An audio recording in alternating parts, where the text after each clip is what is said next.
welcome to Tampa, Florida, home of the USF Bulls, and that's exactly where we find ourselves tonight, smack dab in the middle of the USF Sun Dome. You know, normally USF, a home of higher education. Tonight, it's going to be a home of top-shelf mixed martial arts action.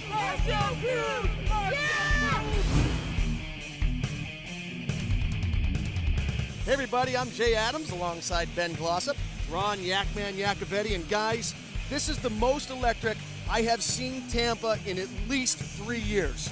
A female fight on the card tonight, Katia Vittoria versus Tiffany Connell. This one really is shaping up to be a great battle. Yeah, when I think about Tiffany Connell versus Katia Vittoria, one word comes to mind: movement. A, because you're talking about two fighters who have a strong, solid base in Muay Thai, so you'll see a mirror image of style, I think. They're both probably going to want to play the same dance. The other reason is the women's movement of mixed martial arts, not just building an event or a fight one by one, but building a division where women of that talent and that caliber can rise up and really prosper in mixed martial arts. All right, almost an embarrassment of riches. Wait till you see the fights that are on this card. Let's get it started. Alrighty, everybody, welcome inside the Sun Dome. Getting ready to get our first fight started. It is a lightweight matchup between Patrick Sinoble and Troy Gerhardt. Sinoble in the black trunks, Gerhardt in the white. Here we go, round one underway. Oh, right away for the double leg, guys. Let's try to take a look and see what he's going to do at this position. Great takedown right off the bat. He's got the Sinobles right up against the cage. Half guard, though. You see Gerhardt stepping over to side control there, because it's very difficult to pull off a guillotine when your opponent's in side control, so smart move there. Absolutely. This is going to be a excellent sweep over. Sinoble from Team Tiger, who we're going to see the other member of later on in the show, which is one Edson Berto. So expect a well-rounded game from Sinoble, and we're seeing some of that right now. Good striking so far, good on the ground. Both of these combatants with good pro records. Sinoble with a 3-0 record and Gerhardt at 5-1.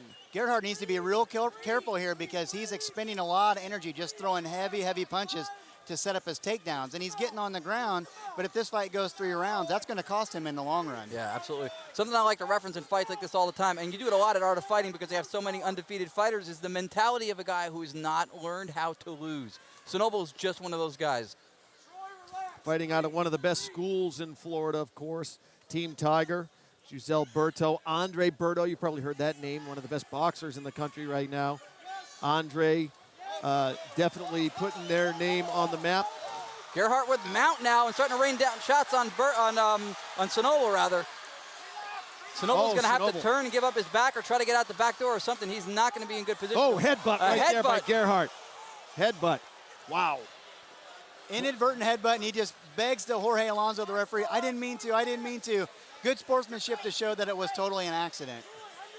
Sinoble momentarily later tried to walk the cage, and nice scramble. He bucked out of the bottom now, on his feet. Gerhardt's going to try to get this thing back down to the ground where he felt like he was doing some damage. Elbows by Sinoble. More elbows. Yeah, Gerhardt told us his strength was definitely in submission grappling. His stand-up needs some more work. Gerhardt's got a little mouse forming up under his left eye. It looks like one of those elbows connected pretty well. I don't think that it's affecting anything. There's no blood going in the eye or anything like that, but those mouses will add up if Sinoble can continue to attack that area. Kind of an awkward position here. It's going to pass the half guard. Gerhardt's trying to pass the half guard on the top side to go to full mount or side control. Side control, as you know, is hard from here because he's against the cage, so. Right, he doesn't really have the room to pull it off. You know, and Sinoble's trying to sweep over there. And they're stuck flat back in the half guard. Nice upa. I tell you what, Sinoble. Wow, Sinoble to his feet. He's got some of the strongest upas I've ever seen. And smart instinct by Sinoble, too. The one thing he was able to do from that position where his opponent was vulnerable was throw his hands, not his knees or his feet, and he does successfully. He landed a shot there. Great instincts by Patrick Sinoble.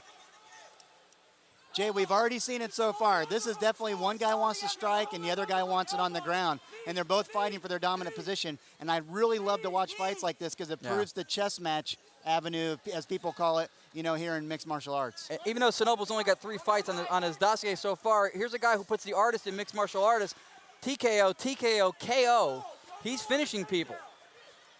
And as you said, from the clan of the Berto, they love to finish people. So he's staying true to his colors, and this is a really exciting fight. But Gerhardt's doing a great job. He's continuing to get the fight to the ground, but he's got to find dominant position and control once he gets there. Yeah, he's scoring with the takedowns, but then Snowball's taking the momentum away almost instantly. Yeah, Gerhardt wrestled in college, and he said, I'm going to try to use that to my advantage. I think I'll have better takedowns, better wrestling than Snowball. And so far, that has proven to be the case. He has been able to dominate Snowball, but Snowball's doing a good job of keeping it competitive. He is. He's getting upas, he's getting some sweeps, and he's able to get back on his feet. You know, Gerhardt's controlling a good wrestling game, but there's not much damage being done. Yeah, I think on the ground we're seeing a lot of jiu-jitsu versus wrestling here. You're seeing a lot of control and stuff from Gerhardt, but then you're seeing some of the techniques for escapes and potential submission attempts coming from Snowball. So a stylistic matchup on the ground for sure. They're both not singing the same song here. That's exactly right, and I think that's a really kind of a cool thing about it. One's not defending sweeps while the other one's putting them on. One's wrestling and one's doing jiu-jitsu. And now he's going for some heavy ground and pound, but slipped, and Snowball going to take the back, standing over the top with some nice ground and pound. Yeah, some windmill shots from around the back of the head. You see right there, Gerhardt's grabbing the leg. He's trying to secure the leg there of Snowball, who was landing some nice shots, both lefts and rights. These are big guys for 155, and I believe this might be a catch weight at 160 with 10 seconds here to go in round number one. Because they did say that they were 159 coming in. They look big for 55ers to me. Yeah, they do. Yeah, they do. We see some blood around the mouth there and a little bit of Gerhardt. Gerhardt looks a little bit gassed here. Snowball, not so much.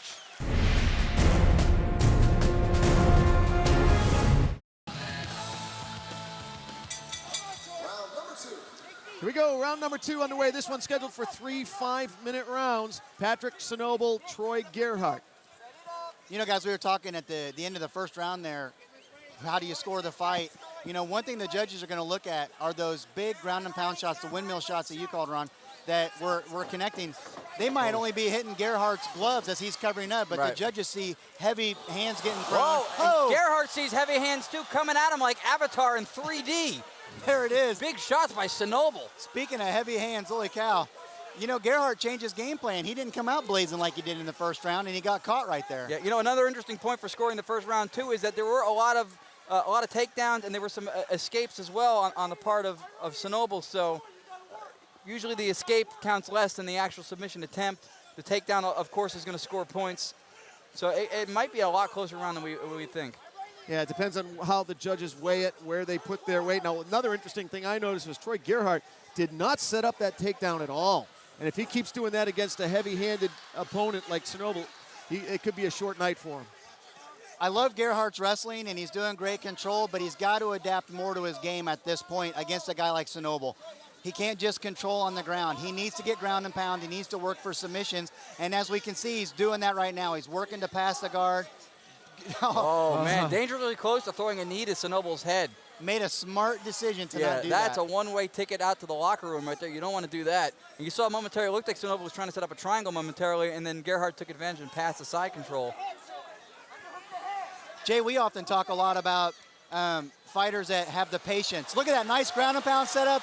Good wrestling hold down. This could be trouble if Snowball can't oop out of this one. He's got to secure the left arm of Gerhardt and just simply stop him from throwing those shots down from that. He obviously has one arm tied up, but with his free hand, he should at least try to slow those shots coming down. They're not very damaging, but if they accumulate, that'll be enough for the ref. He's taking a very close look right now. Jorge Alonso, our referee for this bout, is telling Snowball to get active and do something. He's got to try to buck out or scramble, do something here to get out of this position. He'll lose on a really what is almost a technicality. Those are not the most damaging shots, but you can't have them accumulate that much. There is a sweep possible here if he can let go of his head. You're going to take shots like that big elbow right there. But there he's coming out, trying to sweep. At least an attempt that keeps him in the game, too. When you just lay there and take the shots, even if they're not damaging, you're giving the referee cause. Well, you know, 20 unanswered punches, hard or not, that's 20 unanswered punches. And what I was going to say earlier is Gerhardt, what's working for him right now is he's being patient in his technique. And a beautiful sweep over on top. It's going to get trouble with Snowball for holding on to the cage, but hey, he's back on his feet. He stayed alive. Yeah, Snowball doing a great job of getting out of harm's way, and now putting the beat down on Gerhardt's head. Oh. And those shots are not small accumulating shots. He's swinging from Sarasota with those hooks. Yes, he is. Those are very damaging. It's getting him. It's going to be the one to stop the fight right here. Yeah, Gerhardt's got to either shoot in or get up. If he just stays there, he's asking for a defeat, and that is it. That's it. At 3 minutes and 12 seconds of round number 2. Patrick Sinoble taking care of Troy Gerhardt, who just ran out of time, ran out of gas, could not get back to his feet. And there you see Patrick Sinoble celebrating with the flag of Haiti, I believe. Team Tiger, all from Haiti, go down and they're helping out the country. And this is a major shot in the arm for their camp, and you can see him getting his congratulations from Giselle Berto, the patriarch of Team Tiger, one of the classiest guys you'll ever meet. And there, conversely, you see Troy Gerhardt getting looked at by the doctor. He is in definite pain right now. Of the second round, TKO by strikes, Patrick Sinoble. Team Tiger, Winter Haven, Florida.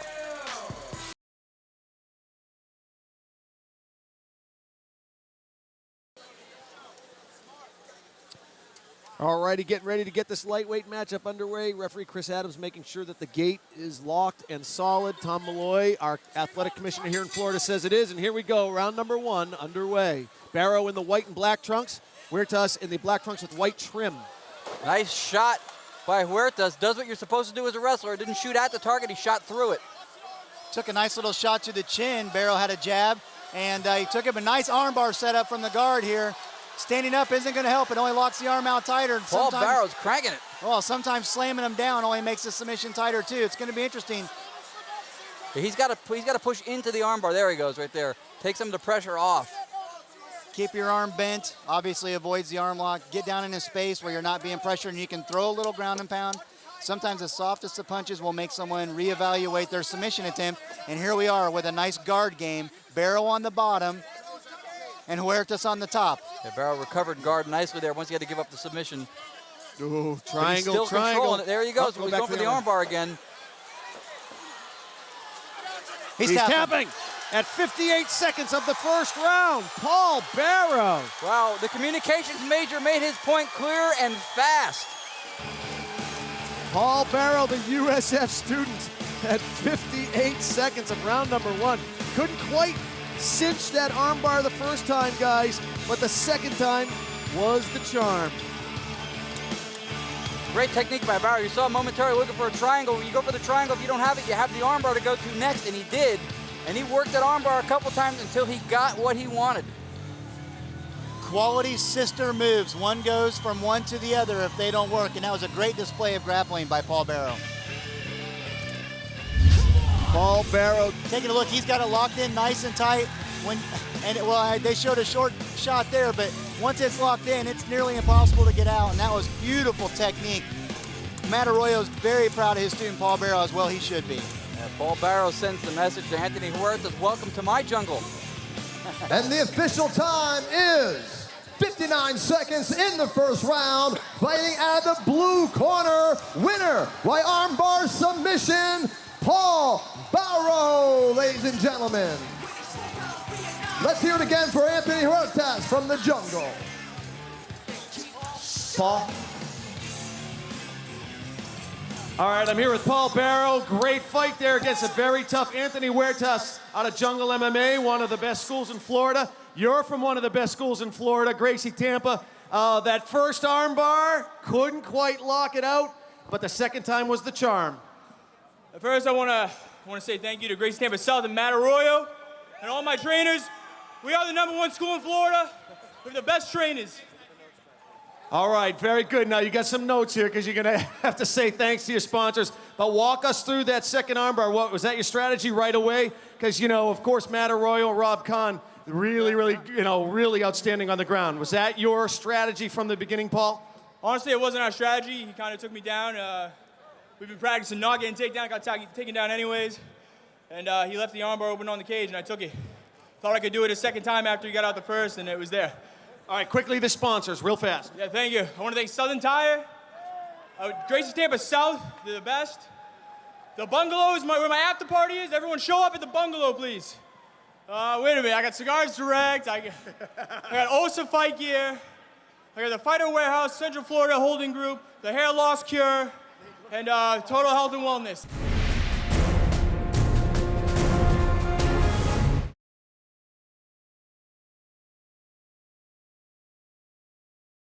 Yeah, two beautiful women, two beautiful people, and we're going to see a lot of beautiful technique between both of them, that's for sure. Here comes Tiffany Connell fighting out of St. Pete. The local girl trains under Danny Burkett and Eric Marshall.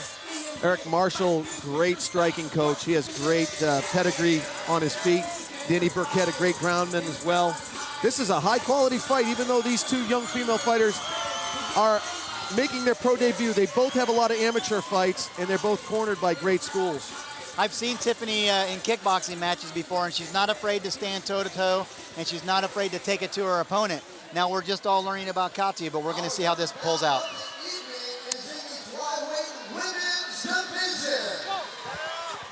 Scheduled for 3 rounds in the blue corner at 115.2, representing the Vixen crew out of Las Vegas, Nevada, Katya the Catwoman Victoria.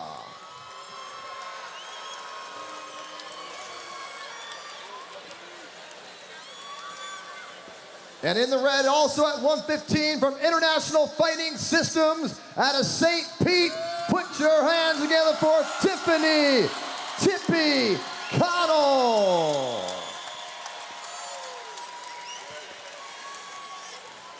Jorge Alonso, referee in charge. Okay, let me remind you, protect yourself at all times and obey my commands. Touch him up.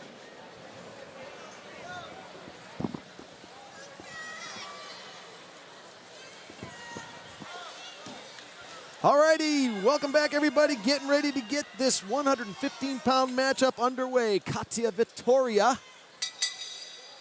versus Tiffany Connell. Victoria in the pink and black, Connell in the green and black. Connell immediately goes to the head kick. Oh, it looked like a knee to the front by Katya. Good knees, evident Muay Thai right here by Tippy in the green Muay Thai shorts. Yeah, both of them a little dirty boxing on the inside. Wasting no time to seize an advantage here, both Katya and Tiffany. Great transition to get Connell up against the cage and turn her around. Excellent knees by Tippy here. Yeah, she's mixing it up. You see that she throws a knee to the midsection, elbow to the top, knee to the midsection, elbow to the top, and it's connecting both in pattern like that. Very nice. Nice inside leg kick by Connell. It's going to be interesting to see if she's going to want to get this fight to the ground because Tippy's so comfortable being on her feet. As you can see, excellent Muay Thai technique. Wonderful knees on the outside. Nice hip toss by Connell. She's down in side control now. Now she's got to control and dominate and see if she can get a dominant position here. Connell walked the cage and gets back to her feet. Very nicely done. You got to imagine two Muay Thai fighters are working on the ground. In the off chance they're going to have to encounter it, though both of them probably will prefer to keep this standing up. I don't know about you guys. Jay and I talk about it all the time. We love the women's mixed martial arts. It's great technique. It's really exciting to watch, and I'm really glad to see that women's MMA has taken off. And here in Tampa, you couldn't have a better technical matchup to prove that MMA for women belongs in the sport. Katya Victoria loving the sport, loves doing this more than anything else in the world. This is living out her dream, according to her. Yeah, I mean, these are the women who are the foremothers, so to speak, of the women's MMA movement. It's not just high-profile names like Gina Carano, Chris Cyborg. It's a whole slew of women from all over the country with skill sets like we're seeing right here that are going to build a division, not just, like I said earlier, to one match at a time. And this is going to be a technique display that would really be like a DVD to instructional right here. And both these fighters, great form. They're trading, they're getting popped, and neither one is backing out of the pocket. This is, I love women fights. Big wide right hand by Katya momentarily. One thing I'm really impressed by is Katya Connell took this fight on 4 days' notice, replacing her friend who is also her teammate because they have similar fighting styles. They were able to mix this in. But even though it's her pro debut, she's had her amateur fights, and she proves she's training to be able and be ready to fight at any time. And look, she's bringing a nice catch of the kick, pulls her up, nice big right hand. Tippy's in a little bit of trouble, but she's maintaining some overhand rights to clear it out. Tippy recovered quite well. She took that shot. I think it knocked her off balance more than damaged her, and she got to her feet relatively quickly. Not a big effort on the part of Katya Victoria, the Catwoman, to jump onto her and start doing some ground and pound. if we didn't say the words pro debut for either one of these girls, and you were watching this fight, you'd never know it. Right. I think the key thing to note on that is that it's not a pro fight debut; it's a pro MMA debut. Exactly right. These two are battle tested fighting before. I mean, the technique we're seeing now is not amateur. It's not novice at all. Katia Vittoria, 5 professional fights as 5-0. She's undefeated. Tiffany Connell, 15 professional fights. She's 12-3.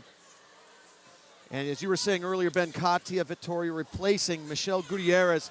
And Michelle was heartbroken. She was training for this fight. Yeah. Coming off a loss to Felice Herrig, wanted to get back in the win column. And she was heartbroken. She tore her ACL. Connell's bleeding a little bit right now. You actually, caught that's Katia Vittoria's nose that's showing the blood right now. Actually, both of them. But more so, it's Katia Vittoria's who got a higher stream of blood, I guess, coming out of her nose, rather. She's caught some elbows and she's caught some punches, and I'm sure the elbows may be responsible for what we're seeing there. This one is scheduled for 3 5-minute rounds. Plenty of time left in the round. There's still over a minute to go in this first round.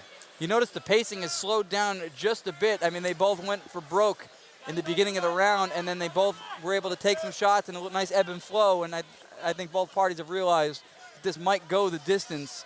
We should pace ourselves and rethink strategy. Absolutely. And great stand-up discipline there by Katia Vittoria. You see the way she circled out to the right, got away from trouble. Really nice boxing form. Yeah. And Tiffany Connell has been able to pick off those right-hand leads or as part of a 1-2 combination by Katia. Tiffany's picked them off with her left hand several times. She's caught the right hand coming in. Clearly we're seeing a stand-up fight where both fighters want to be, but they've been no slouches on the ground when they've gotten down there. Great scrambles, getting back on their feet. And here we go with 10 seconds left in the round. Let's see if there's a fury here. You see the stance, the balance distribution. It's so perfect for a stand-up Muay Thai fight, and the skill set is amazing. Back in a minute with round 2.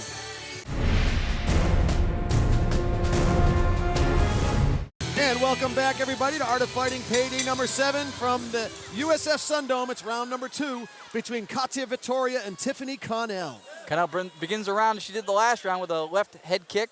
Missed. Tiffany Connell in the green gladiator-style Muay Thai trunks, and Katia Vittoria in the pink and black lightning jumpsuit. As we've got a beautiful clinching exchange here. Excellent sweep takedown by Katia Vittoria. Now we're going to be looking for that control on the bottom that we've been talking about. Yeah, there've been, I think, 2 takedowns so far the whole fight, and both of them have been by Katia Vittoria. So for a stand-up fighter, she's showing levels, she's showing diversity, and taking the fight to the ground. Going for the choke. Can't see really from this angle how deep her hands are in. It's not very deep. No, she didn't have it. Plus, she was going around the back of Connell, so she didn't have that. That wasn't a solid guillotine at all. What she did do was utilize at least the head control to get a knee on the stand-up. That was a nice little addition instead of just a stand-up and separation where a lot of fighters will just back out from that ground control. Yeah. Beautiful Another sweep. Unbelievable. Very nice. Yeah, Katia Vittoria's been able to catch that leg. A lot of times when Tiffany Connell's in motion, she's catching her with her balance, just shifted and then throwing her to the ground. Vittoria's got a nice little ground and pound set up. She's got the arm lock. She had an arm bar set up potentially, but she was controlling the opposite side.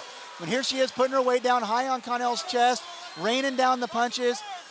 This is going to be the thing that will tire out Tiffany, because this is an area she may not be the most used to being in. And now she's mounted. If I was Tiffany Connell, honestly, I would turn and risk the rear naked choke, because you don't see well, now we see a Kimura attempt being cranked out here.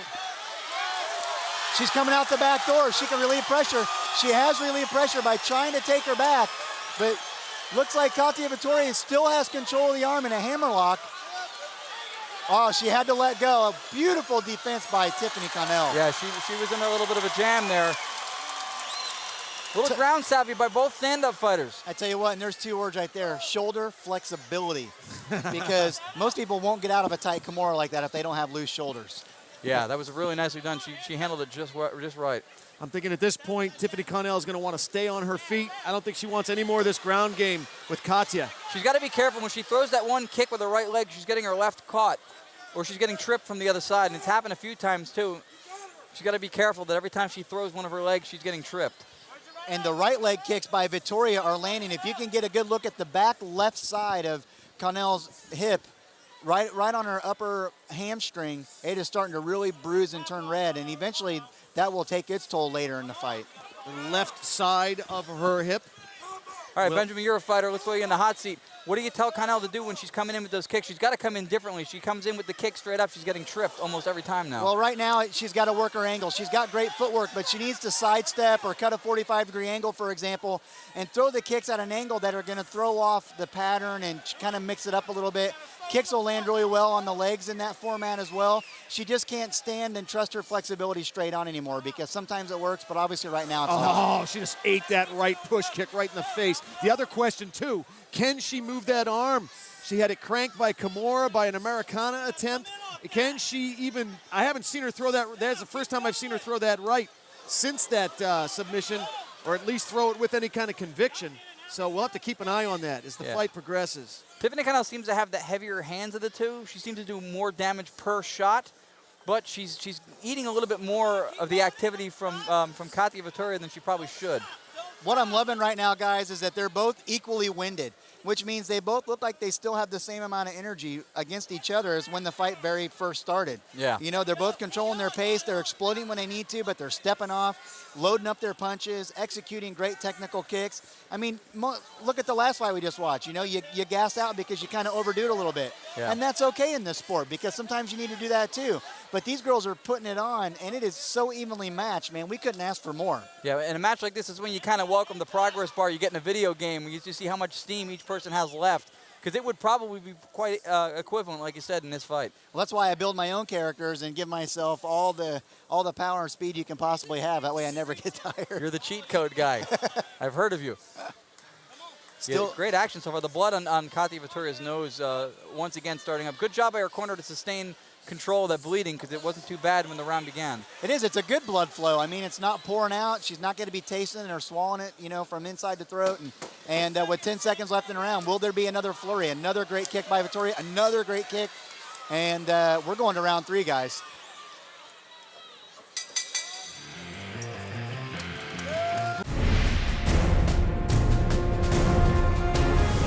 Third and final round between these two female warriors. Here we go. We can say all the things we want to, guys, but we're not the judges at the table, and the judges see things differently than anybody else does. And there's a little sign above the doorways at the UFC Training Center that says, never leave it in the hands of the judges.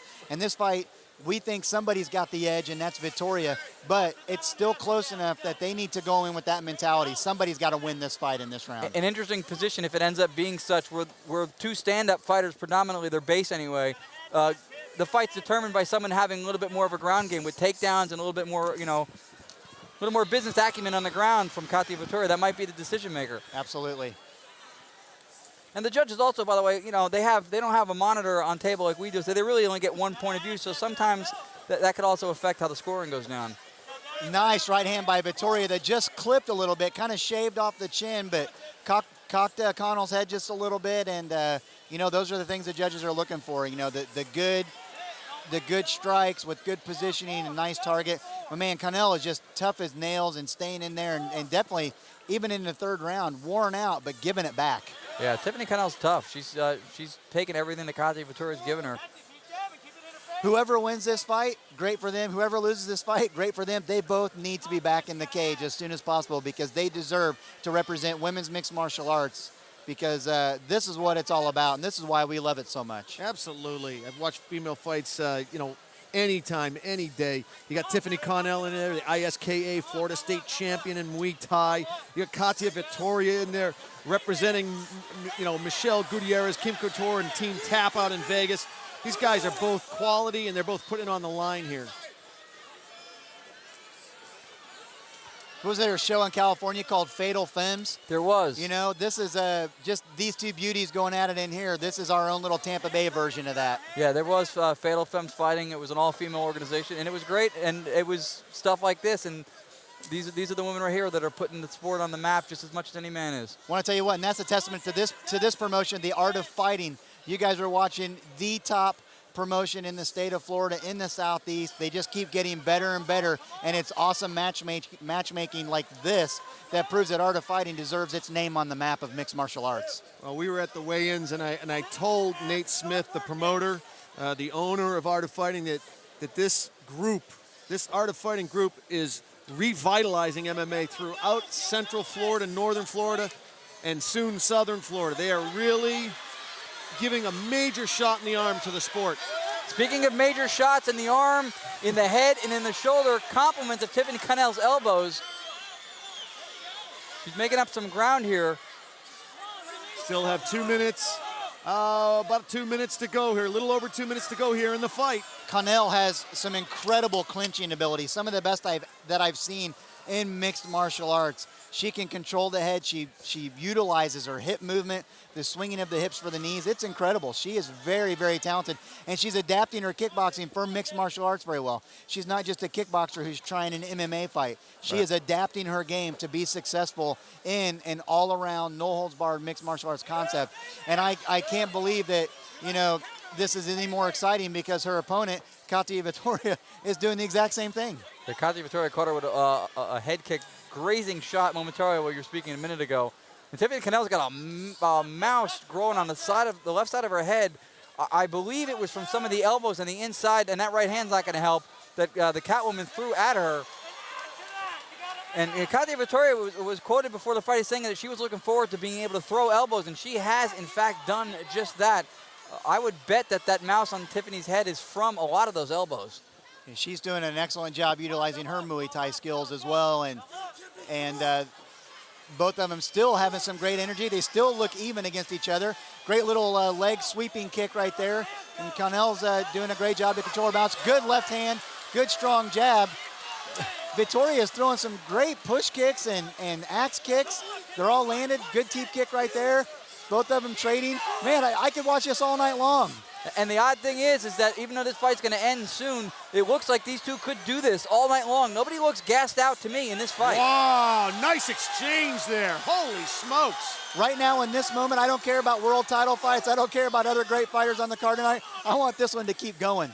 No question about it. The mouse getting bigger. Katia, blood all over her face. These two have gone to war.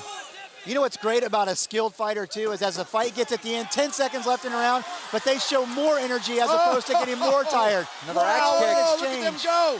They are, oh boy, they're just letting it all go, guys. This arena needs to blow up. That was fight of the night so far. That is what Very P.T. good. Barnum calls closing the show. Man, wow. Unbelievable. Look at these two. They both know that they have done their job and they've done it well. No question about it, boys. Wow, I got blood on my commentator notes. Oh, I've been there before. I love it. You notice my beverage is covered up for that reason. Man, I love it. There's a fighter in Southern California who owes me a rock star. I'll just say that. Eric Marshall, so proud of Tiffany Connell. Michelle Gutierrez and Kim Couture, so proud of Katia Vittoria. Man, win or lose, hey, this is one of those fights, guys. Somebody's got to lose, but nobody lost. Taking a look right here, you know, feeling each other out still. You know, through the whole fight, when you're feeling each other out, that's respect against your opponent. Great hands, great exchanges. Yeah, nobody got careless at all. Not one bit. These girls look like they've done mixed martial arts, that they were all 15-0. We have our decision, folks. Our first judge scores the fight 30-27. Our second judge scores the fight 30-27. And our third judge scores the fight 29-29. The winner by split decision in the blue corner, Victoria, from the Vixen Crew.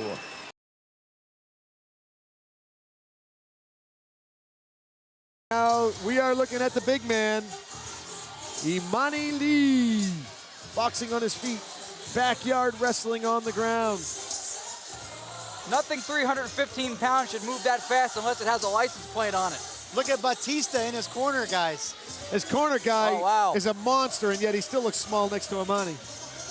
I squared off with Imani myself at the weigh-ins last night, and I looked like his left leg standing next to him. Yeah, Imani Lee is world famous. He used to wrestle in the WWE. And there is superstar from the WWE, Yep. Batista. I hate to be that guy's tailor. His shoulders are wider than an entire front line of an NFL team. Jeez. Wants to fight Hangman Cho. He says, now there's a guy who's as big as me. Hangman Choi. Yes, Hungman Choi. over 7 feet tall, over close to 400 pounds in the neighborhood. Not a neighborhood you want to be in if you're going to fight the guy. Fedor Emelianenko, all he can handle. Very big athlete. With a head the size of 3 watermelons. Hard to knock out. Yeah, he's very tough. There he is, the big man, Imani Lee. And his opponent, Giovanni Bam Bam Saran. Bam Bam. 5'9", 235 pounds. Freestyle fighter on his feet, freestyle on the ground. And that's about all that I got on Mr. Bam Bam Saran. When you're fighting out of South Central, what else do you need, right? Yeah, he's got street cred we're probably not aware of here. Look, it says something about the magnitude of the event when the guy's 235 pounds and he's still at a 100-pound deficit. Right. You know, I asked the promoter, I said, you know, what's going on here with this match? Because this guy's giving away 100 pounds. He says, don't you worry, you'll see this guy in action. So apparently this guy's got some moves. Hey, and we've seen this story before. Yeah. You know, and sometimes David does beat Goliath. So this is going to be a great one to watch. Yeah, especially when David hits that hard. and indeed, Saran is the David that hits that hard. Yes. No touching of gloves as Saran ran by Lee. No eye contact indeed. We'll see how this one squares out. Folks, this is the co-main event of the evening in the super heavyweight division. In the blue corner, at a lean 313 pounds, from Wolf Den here in Tampa, Florida, Imani, they call him Pretty Boy, Lee. And the opponent across the cage in the red corner weighs in at 237.6. His team is Torpedo out of South Central Los Angeles, Giovanni Bam Bam Saran. Referee in charge, Chris Adams. All right, gentlemen, remember the rules we went over earlier. You're both professionals. I expect you to fight accordingly. Any questions? Any questions? Hook them up. Let's do this. Well, the super heavyweights, Bam Bam Saran and Imani Lee. Pretty Boy Lee. Pretty Boy. And he's pretty big and he's pretty fast. I'm not going to tell him he's not pretty. Flushing his eyebrows and parting his hair. Bam Bam with a big right hand. He's going to try to look and duck under the hands of Lee and try to get some of those looping shots over the top of his guard right here. That's probably one of his best shots. Do one of those Bernard Hopkins, duck in, throw the right hand lead. Left hook picked off easily by Imani Lee right there. Well, his best game plan is going to be time his punches to either just keep it standing in time or time the punches to get it on the ground. But a nice leg kick by Lee. That was a beautiful kick. Good technique. This whole cage just shook right there, ladies and gentlemen. Yes. And I would imagine it'd be hard not to have the adrenaline going if you're Saran. Just like squaring off against a guy that's this big, you not have your adrenaline going. He shot in for he's holding on to that single too. Got his head on the inside. It's where it ought to be for a single leg takedown. But Imani Lee, I mean, this is like trying to take down a skyscraper with a ping pong ball. I mean, it's just, it's gonna, and he does. Nice. If he can jump over that right leg of Lee, he'd have a decent side control, which would alleviate some of the pressure from that headlock. But he's going to stay right on top. What are his options now at this point, Ben? Oh, man. Well, right now, he doesn't want to be on top of him right here, I don't think. I think he'd rather use side control would be his best bet. There he goes. He's looking for it. Because then he's going to be able to utilize the cage and have kind of a sandwich effect. But he's not jumping over. He's wanting to stay on that top side half guard. I think he feels better being straight on top of him because then he can use gravity a little bit to hold him down. Yeah, Giovanni Saran right now using athleticism so far. He's been able to be a little bit more nimble for 235 pounds, but nonetheless, he's doing it. He took that good side control, and now he's in the mounted position. And Imani Lee won't do well to just sit here and defend. He's going to have to move. He's trying to oop his legs a little bit. Elbows, nice little sweep attempt right there. One butterfly, and he bucks Saran off. He's high hanging on top. He's high hanging on top, but he's going to slam. Wow, Saran with the rear naked choke. He's got it deep. He's got the body triangle. And Imani Lee is in trouble. He taps him out. Tapped him out at 2 minutes and 2 seconds of the first round. Giovanni Bam Bam Saran. Are you kidding me? Whoa! Screaming LA, LA as he goes around the cage. If we could take a look at that full tilt replay, that wasn't even a full rear naked choke. Not to say that it was bad technique, but he had a great forearm pressure right in the throat, and that makes it very damaging. There we get a good look at it. Got the right hook in, just when you think he's getting ready to shake him up, and there it is. He's got the gable grip. Yeah. You know, with that pressure on the throat. It's not a rear naked choke, but from that angle, that was the absolute way to do that technique. The time is 2 minutes 4 seconds in the first round. Winner by submission, rear naked choke from South Central LA, Bam Bam Saran. Let's hear it again for Imani Pretty Boy Lee. All right, I'm here with Bam Bam Giovanni Saran. Come here, Giovanni. Giovanni, you only spotted him like a foot. You spotted him almost 100 pounds. You're 5'9". He's 6'5", 6'6", 315 pounds. You came in here, and I would imagine just stepping into the cage with this guy, and your adrenaline must have been pumping. You took out the big man. How good do you feel right now? Oh, you know what? I feel real good. I thank everybody for giving me the opportunity. Fire Ribbon, all my sponsors. I love this guy right here, Sal Farnetti. He lost to this guy, and I tried to make it up for him. I told him I would, and Mom, I love you. Family, I love you guys. I'm coming back to Cali, baby. All right, we're gonna take a look at how you finished off the 6'5", 315-pound Imani Lee.